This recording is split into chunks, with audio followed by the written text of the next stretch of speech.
ನನ್ನ ಹೆಸರು ಮಂಗಮ್ಮ ಅಂತೇಳಿ ಜಿಲ್ಲಾ ಪ್ರಧಾನ ಕಾರ್ಯದರ್ಶಿ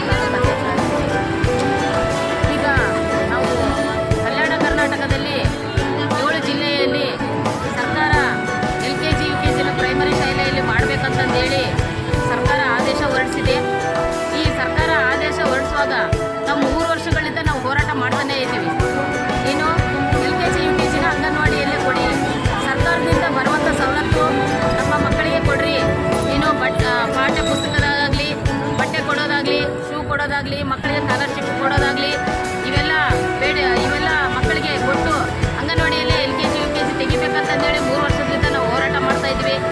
ಆದ್ರೂ ಸರ್ಕಾರ ಎಲೆಕ್ಷನ್ ಮುಂದ್ಗಡೆ ನಮಗೆ ಗೃಹಲಕ್ಷ್ಮಿ ಅಂತಂದೇಳಿ ಸರ್ವೆ ಮಾಡೋದಕ್ಕೆ, BLO ಕೆಲಸ ಮಾಡೋದಕ್ಕೆ, ಇವೆಲ್ಲ ನಮಗೆ ಕೆಲಸಗಳು ಹಚ್ಚಿಬಿಟ್ಟು ಅಂಗನವಾಡಿಯಲ್ಲಿ ರೇಷನ್ ಕೊಡೋದಕ್ಕೆ, 15 ದಿನ ರಜೆ ಕೊಡೋದಕ್ಕೆ ನಮಗೆ ಇದೆಲ್ಲ ಕೆಲಸ ಹಚ್ಚಿಬಿಟ್ಟು ರಾತ್ರಿನೇ ಆದೇಶ ಹೊರಡಿಸಿದೆ ಸರ್ಕಾರ.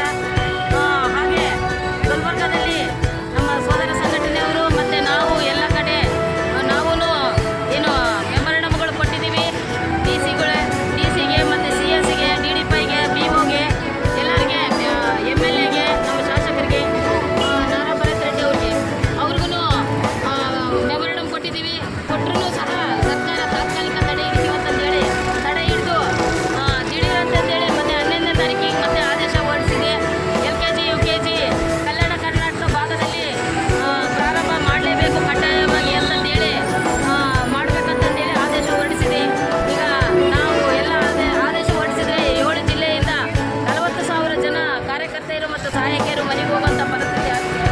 ಹಾಗಾಗಿ ಮುಂದಿನ ದಿನಗಳಲ್ಲಿ ನಮ್ಮ ಸರ್ಕಾರಕ್ಕೆ ಎಚ್ಚರ ಕೊಡೋದೇನೆಂದರೆ, ಈಗ ನಾವು ಅನಿರ್ದಿಷ್ಟ ಹೋರಾಟ ಮಾಡ್ತಾ ಇದ್ದೀವಿ ಜಿಲ್ಲಾದ್ಯಂತ. ನಾವು ಬಳ್ಳಾರಿ ಜಿಲ್ಲೆಯಲ್ಲಿ ಮುಂದಿನ ದಿನಗಳಲ್ಲಿ ಇದನ್ನು ಹಿಂಪಡೆದಿಲ್ಲ ಅಂತಂದರೆ ಈ ಸರ್ಕಾರಕ್ಕೆ ಎಚ್ಚರ ಕೊಡೋದು, ನಾವು ಮತ್ತೆ ಬೆಂಗಳೂರು ಜನ ಬಂದು ರಾಜ್ಯಾದ್ಯಂತ ಹೋರಾಟ ಮಾಡಬೇಕಾಗ್ತದೆ. ಮುಂದಿನ ದಿನಗಳಲ್ಲಿ ಉಗ್ರ ಹೋರಾಟ ಮಾಡಿ ಮುಂದಿನ ದಿನಗಳಲ್ಲಿ ಸರ್ಕಾರಕ್ಕೆ ಎಚ್ಚರ ಕೊಡಬೇಕಂತಂದೇಳಿ ನಮ್ಮ ಸಂಘಟನೆ ತೀರ್ಮಾನ, AITC ಸಂಘಟನೆ. ನನ್ನ ಹೆಸರು ಮಂಗಮ್ಮ ಅಂತೇಳಿ ಜಿಲ್ಲಾ ಪ್ರಧಾನ ಕಾರ್ಯದರ್ಶಿ.